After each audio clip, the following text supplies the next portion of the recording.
Oke, welcome to Total Politik. Jumpa lagi di konten ngomong sendiri. Dan kali ini gue mau ngebahas soal diskursus pemikiran politik di Indonesia. Pembahasan politik di Indonesia dari waktu ke waktu. Kenapa kita sampai di fase hari ini.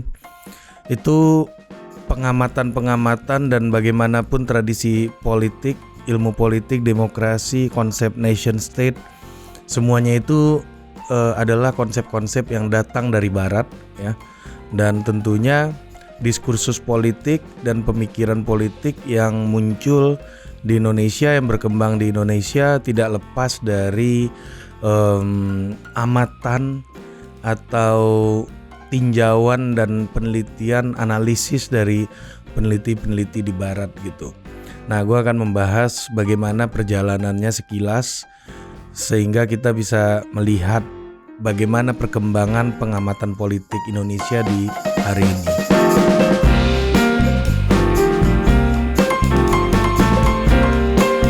Oke, pemerhatian Indonesia sebagai sebuah unit pembahasan politik itu sudah dimulai sejak zaman kolonial gitu. Jadi dulu ketika kolonial Belanda ya, selain Soekarno-Hatta, Tan Malaka, Syahrir muncul sebagai aktivis pergerakan perjuangan yang memerdekakan Indonesia dan menawarkan konsep nation state, sebuah negara merdeka kepada Indonesia yang waktu itu masih negara jajahan. Juga muncul kalangan-kalangan cendekiawan dari barat yang bekerja mengamati Indonesia dengan ilmu-ilmu yang mereka miliki gitu. Jadi di satu sisi ada orang ya yang dianggap berimajinasi tinggi seperti Bung Karno gitu ya, Bung Hatta, Syahrir dan lain-lain yang memiliki tradisi barat, itu berpikir kayaknya kita bisa kok ngurus tanah jajahan Belanda ini sendiri gitu, karena mereka kan setiap hari berinteraksi dengan pemerintahan kolonial, melihat bagaimana perkembangan pengetahuan tentang politik dan demokrasi di barat gitu ya. Karena kesejahteraan orang Indonesia cuma bisa kita capai dengan mencapai kemerdekaan gitu, kata pejuang-pejuang kita. Salah satunya Bung Hatta mengatakan bahwa kemerdekaan itu adalah pintu masuk terhadap kesejahteraan, keadilan dan kemakmuran Indonesia gitu, kalau kata Bung Hatta.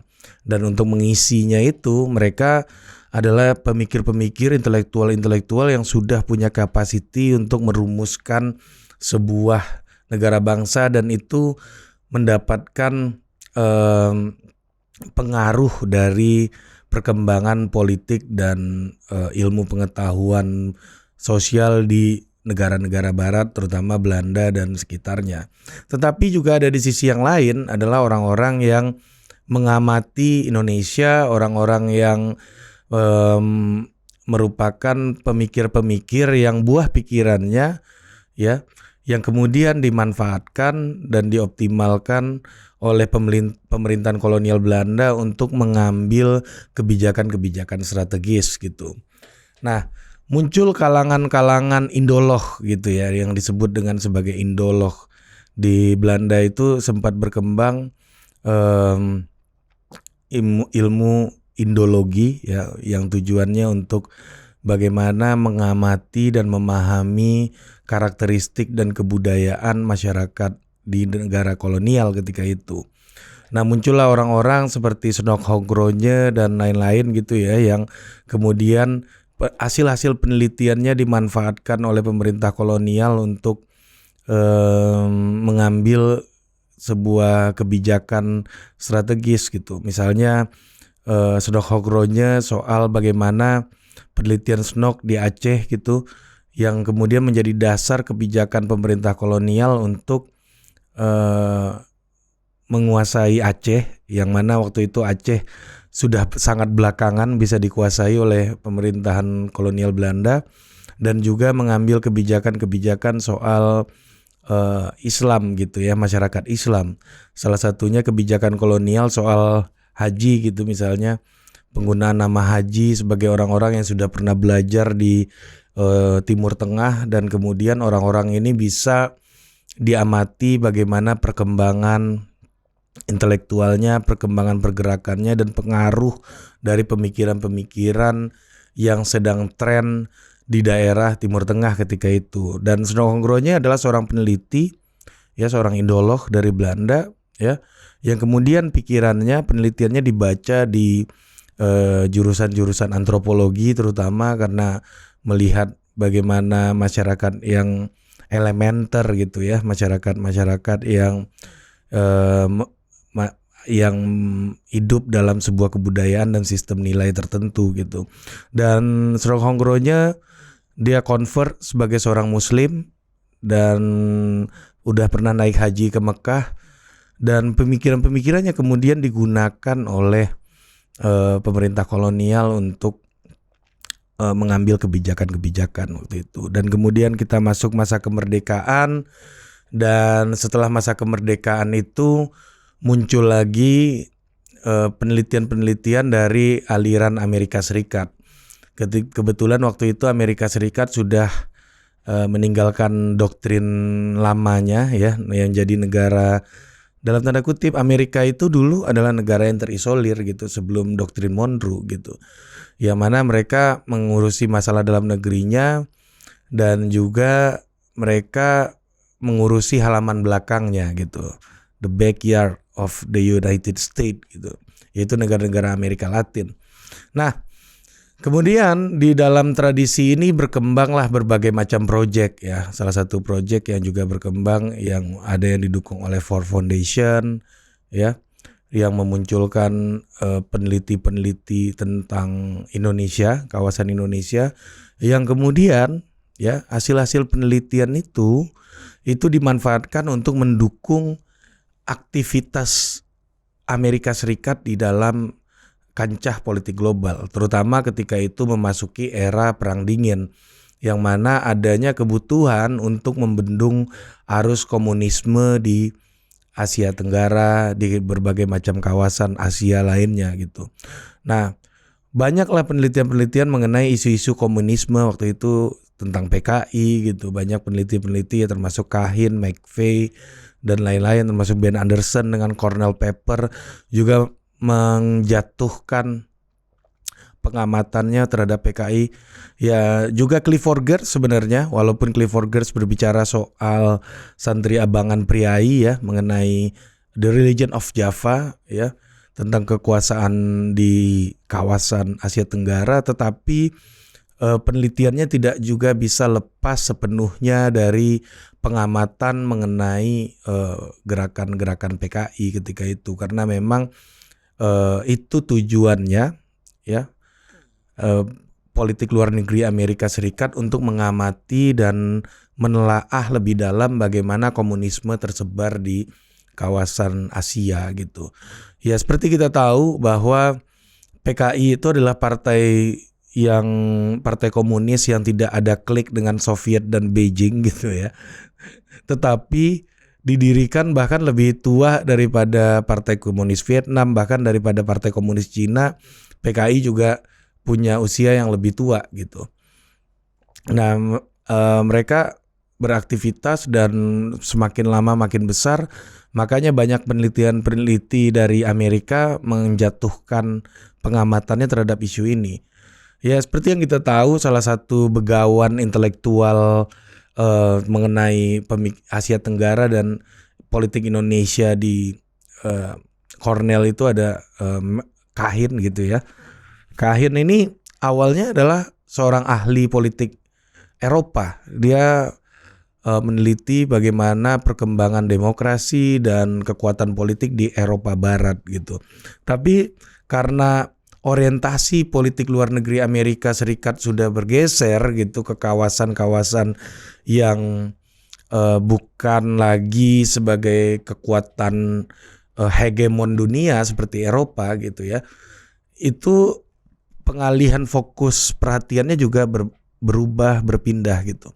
Kita tahu misalnya dulu Eropa Barat itu di tahun setelah Perang Dunia Kedua itu punya dominasi yang sangat besar gitu. Terutama Inggris dan Prancis. Ini dua negara yang senang perang gitu. Prancis dan Jerman ya. Inggris juga ikut di situ sebagai kemudian sebagai proksi gitu dari Amerika ya, berkolaborasi gitu.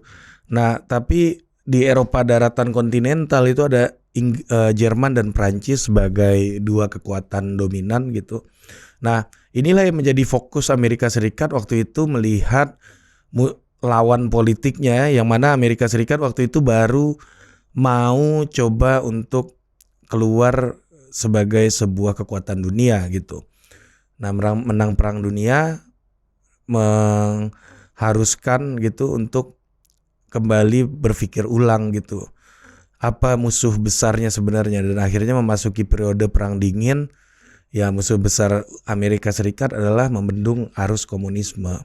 Nah, makanya penelitian dari para pemikir itu tertuju ke situ, masuk ke dalam wilayah itu, dan juga muncul juga ketertarikan kepada Jawa yang juga menjadi basis terbesarnya Partai Komunis Indonesia waktu itu, dan juga merupakan pusat dari populasi Indonesia ya. Nah, muncullah ketertarikan itu ya sebagai upaya untuk membangun relasi kerjasama ataupun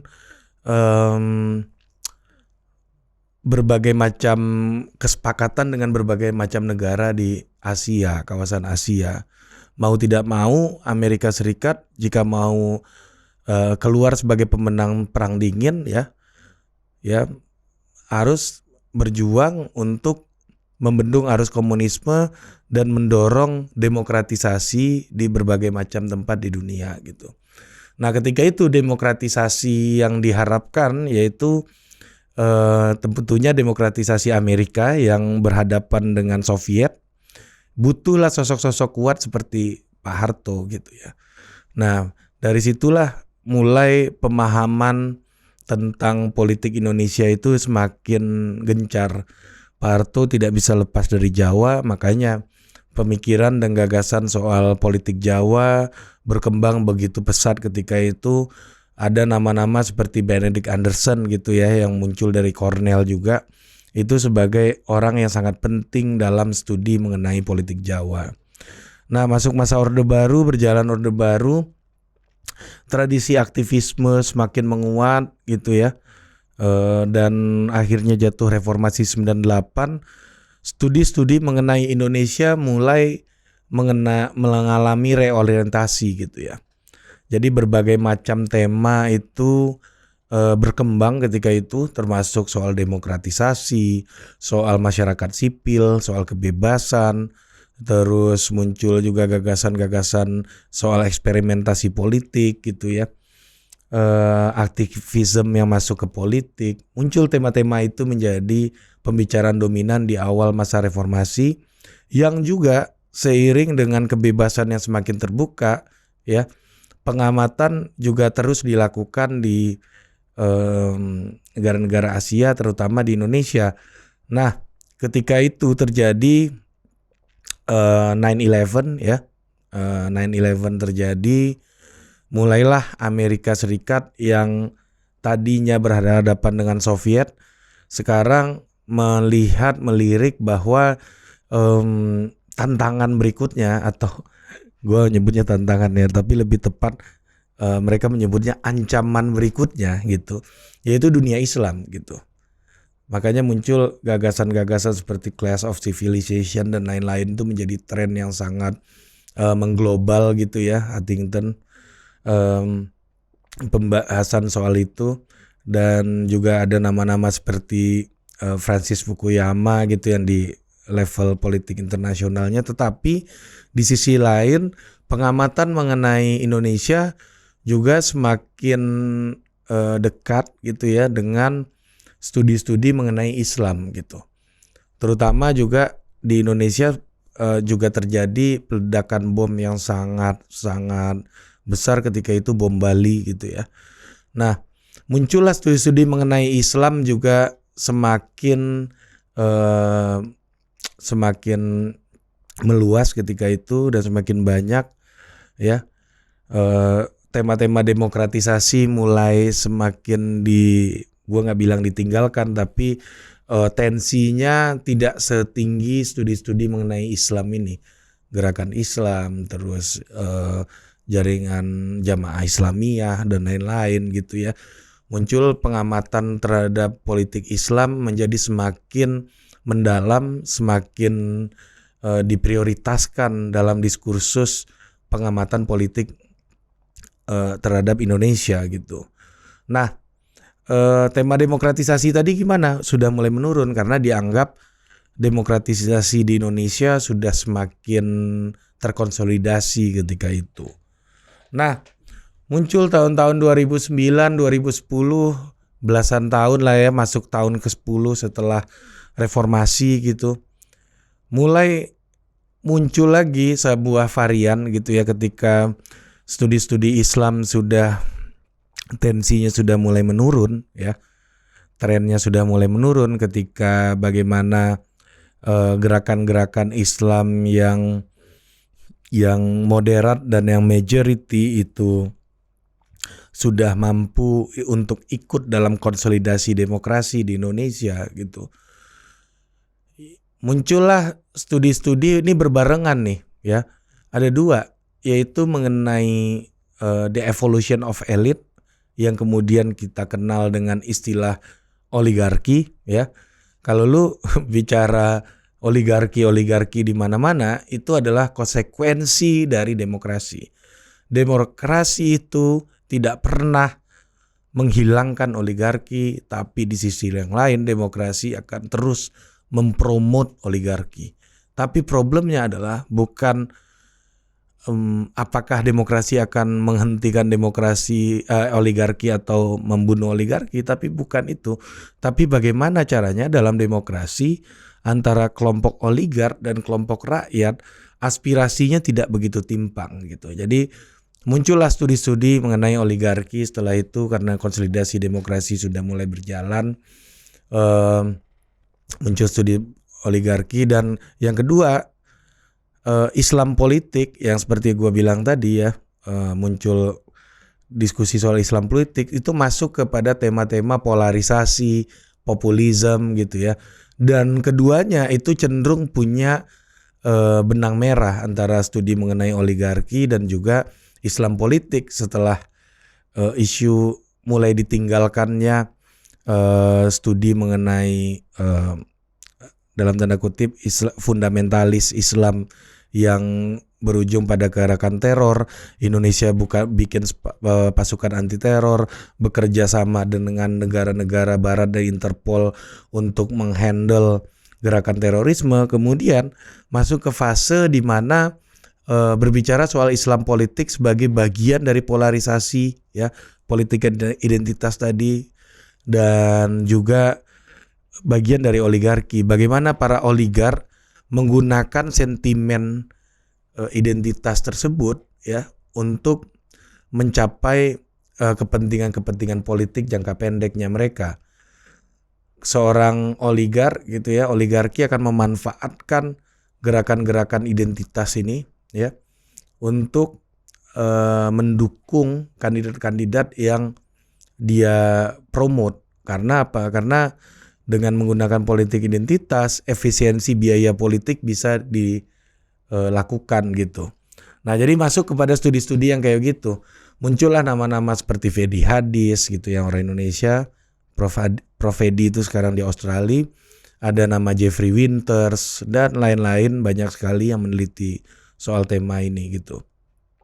Nah, sebelum masuk ke tema ini itu juga ada misalnya ya yang agak-agak kecil, transisi antara demokratisasi dengan politik identitas, misalnya soal Perda Syariah gitu misalnya.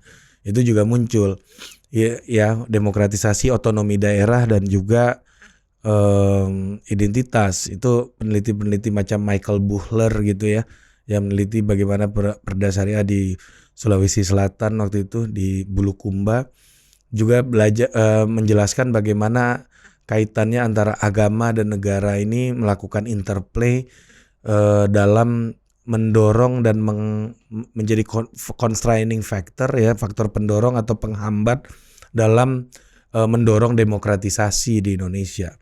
Nah, termasuk sekarang masuk ke tema oligarki, bagaimana oligarki memanfaatkan politik identitas tersebut untuk mendukung kandidat-kandidat yang ingin didorong gitu, ingin yang dimenangkan, sehingga setelah itu mereka bisa mengamankan material resource-nya. Jadi kalau kita bicara oligarki, itu adalah soal sekumpulan minoritas orang yang menguasai mayoritas sumber daya ya untuk mengamankan material resources-nya gitu.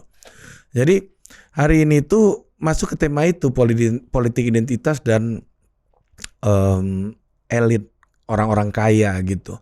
Jadi dua tema itulah yang menjadi isu utama gitu di dalam politik Indonesia hari ini. Ya misalnya politik dinasti, banyak teman-teman yang sedang melakukan studi mengenai politik dinasti juga hari ini. Kaitannya dengan political broker juga, itu ada staff gue sini di Vio tuh juga menulis soal political broker. Karena apa? Karena dalam demokratisasi gitu elit atau kandidat butuh organisasi, butuh orang untuk membawa dia bertemu langsung dengan pemilih ya. Yang paling gampang menggunakan apa? Ya menggunakan identitas. Karena dengan broker yang mempunyai koneksi dengan politik identitas ya, baik itu identitasnya sekuler maupun religius, itu akan memudahkan seorang kandidat untuk bertemu langsung dengan pemilih. Karena kandidat itu kan hubungannya jauh dengan pemilih. Inilah konsekuensi dari politik elektoral kita hari ini. Dan akhirnya tema-tema politik Indonesia banyak masuk ke situ, politik Islam politik identitas, dan juga oligarki. Bagaimana kaitannya dalam politik elektoral, bagaimana kebijakan-kebijakan yang dihasilkan oleh pemerintah itu dapat menguntungkan minoritas orang yang menguasai mayoritas sumber daya. Bukan orang minoritas ya, minoritas orang gitu yang menguasai mayoritas sumber daya. Jadi penelitian diskursus politik Indonesia di mata dunia gitu ya, itu lebih banyak berbicara dalam tema-tema itu karena memang terjadi berbagai macam transformasi juga di level dunia gitu ya, bahwa misalnya kayak Joseph Stiglitz gitu bicara soal ketimpangan gitu, bahwa persoalan abad ke-21 itu adalah soal ketimpangan. Dan kita tahu sendiri bahwa oligarki itu merupakan konsekuensi atau manifestasi ya. Manifestasi itu adalah wujud dari ketimpangan gitu.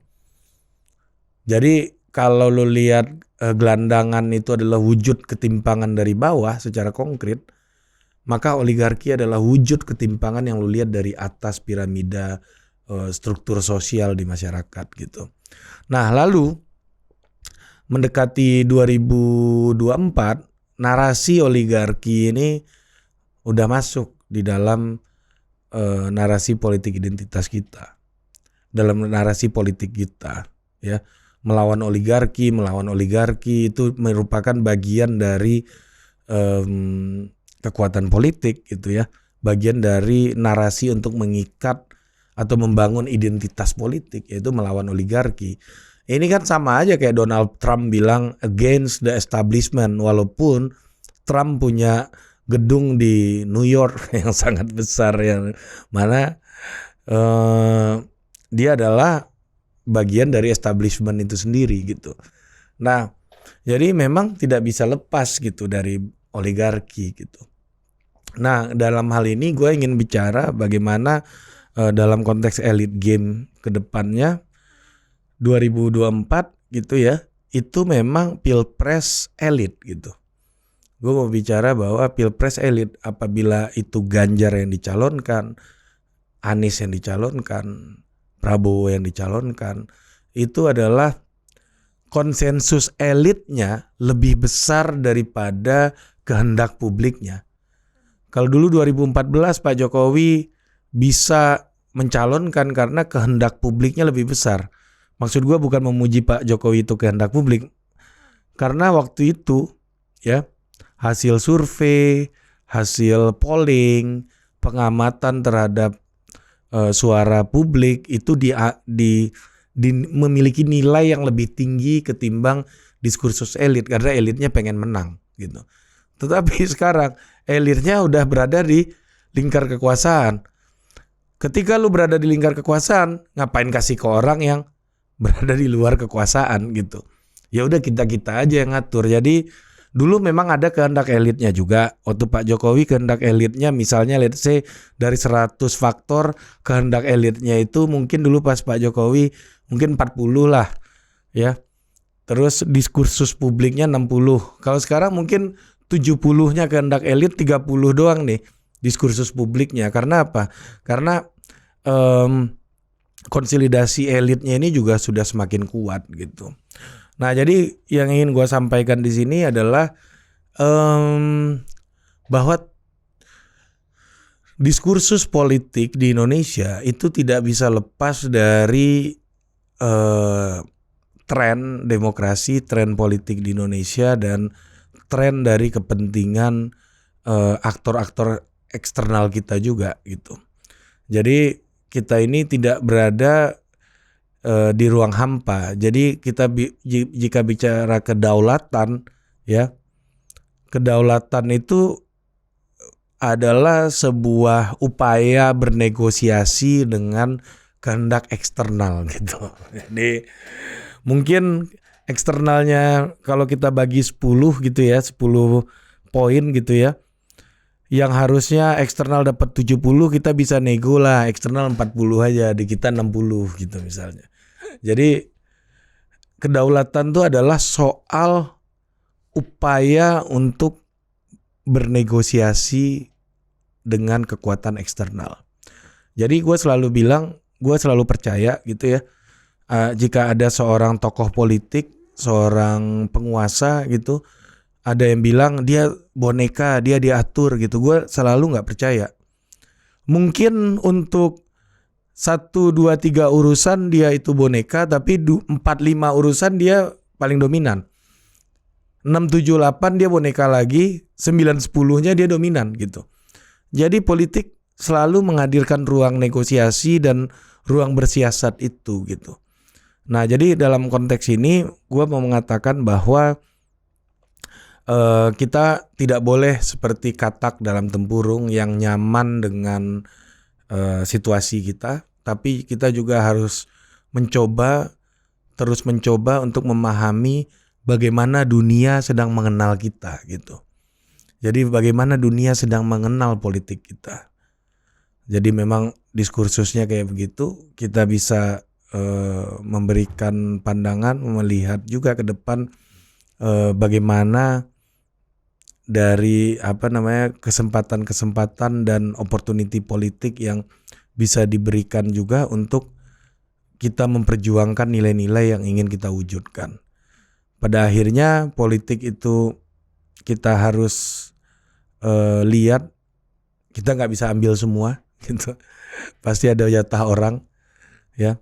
Menurut gua hari ini kita harus lihat negara ini sebagai sebuah teknologi distribusi sumber daya terbaik yang bisa kita miliki gitu. Mungkin itu aja, sampai jumpa lagi di Total Politik berikutnya. Dah.